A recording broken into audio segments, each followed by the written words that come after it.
बंधुगण आयुर्वेद शास्त्र रे भूमि निम्बर भूमिका अत्यंत गुरुत्वपूर्ण। यह बहु रोगर निराकरण पर यही वृक्षटीर उपकारिता अतुलनीय।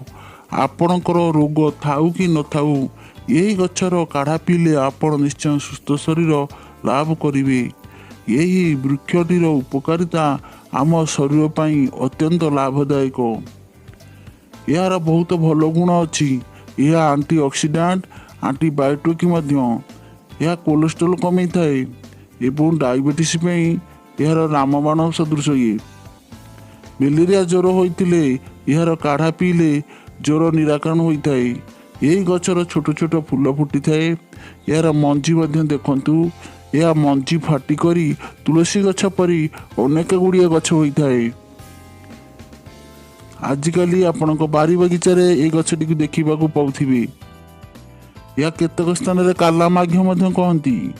यही वृक्षटीर उपकारिता आंभ मानक अत्यंत जरूरी अटे।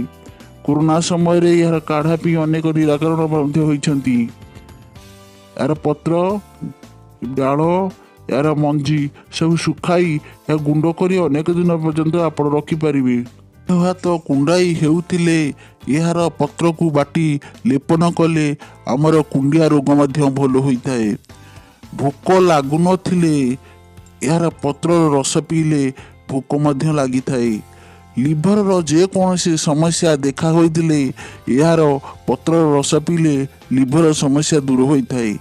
मोटामोटी भावे यही गछर उपकारिता आंभ मानक अत्यंत गुरुत्वपूर्ण। वीडियोटी भल लगे लाइक शेयर एवं सब्सक्रिप्शन करने को भूलिए नहीं।